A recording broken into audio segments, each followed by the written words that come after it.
For in many ways we offend all. Now, look at this. Jesus said, if your right hand offends, cut it off, didn't he?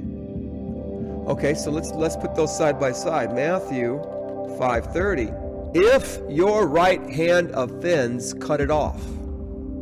Matthew 5:30 on the right. James chapter 3 verse 2 on the left. And Jesus says, if your right hand sins, look what it says, cut it off, or you're going to be cast into hell. Now, let me get my head out of the way so you can actually see that, because that's pretty stunning. On the right, Jesus says, if your right hand offends. Now, this word offend in the Greek means to sin. James is saying on the left, for in many things we all offend. And that is saying, for the most part, we all have sin we're dealing with. And if you use the term dealing with, you'll understand these teachings better. Dealing with our sin gives us a little bit better understanding of the sin in my life. If things are in my life, then how is it being dealt with, and how long is it going to be there? And you know, what is the reality or relationship between me and this sin? And the relationship between our sin is what God's trying to teach. Can I get an amen if you understand that God is trying to teach us how to deal with sin unto righteousness, unto spiritual perfection? James over here is saying, for in many things we all sin in many things. And Jesus is saying, if we do sin, to cut it off.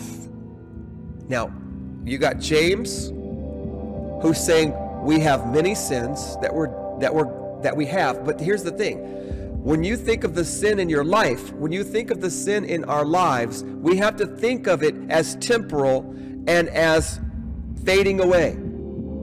We have to think of our sin as fading away. Can I get an amen if your sin is fading away unto righteousness?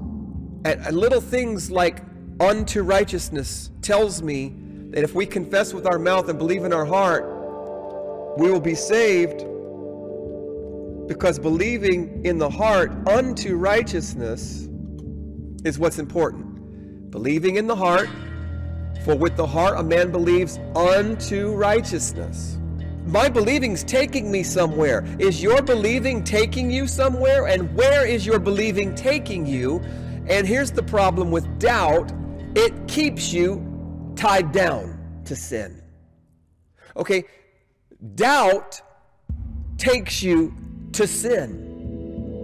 Faith that I can be set free takes me away from sin. So Jesus is teaching us, Jesus is trying to teach us to have the kind of faith that takes me to, what does Paul say? Unto righteousness. So if my believing doesn't take me to righteousness, then my believing is dead. And James talks about dead faith. You can have dead faith. Paul says believing in vain, unless you keep the things we teach, believing in vain is dead faith. You can have dead faith. If you believe what Jesus says here, if your right hand keeps sinning, cut it off. Because if you don't, read the rest of it. Cast it from you, for it's better that you only have one hand perish than your whole body to be cast into hell.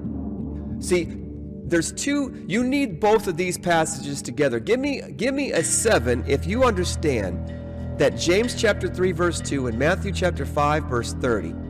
If you put these together and study what it's really saying, you'll see a stretching of understanding taking place, because they're connected with the word offend. They're connected with the word offend. When you put both of these scriptures together, you will also understand that these scriptures are teaching very plainly that you are commanded to put your sin down, expected to put your sin down, and control your tongue even. And the goal is to save you from hell and to be spiritually perfect. Look what it says, a perfect man. James is talking about a perfect man. Look what, able to bridle the whole tongue. Who is James talking about in James chapter 3 verse 2 when he says we all sin? But who's he talking about? He's talking about a perfect man who will be able to control his tongue. This man right here who sins all the time is instructed by Jesus over here to cut that sin off. And James is recognizing that we all have sin, that what needs to be cut off. Can I get an amen if you understand what these two verses are saying together? These two verses need to go together. And Jesus, of course, taught that in other parts of his word and gospels. He says, stop sinning, don't continue. He says it over and over and over. You don't necessarily need James 3:2 to get the complete picture, but when you use this particular part of the Bible, it's very clear that that nasty little fiery tongue is usually what gets us in trouble from crossing over. And guess what that nasty fiery tongue is saying? I will always be a sinner.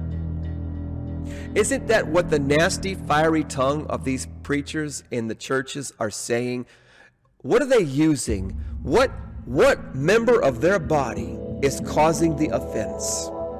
When these preachers and teachers tell their congregations that they can't stop sinning and that they're always going to sin, what are they using to bring about the fall? Their tongue, aren't they? The tongue says, you will always sin. You cannot overcome your sin. You can never be perfect through Christ alone by grace. It's impossible. The tongue needs to be crucified.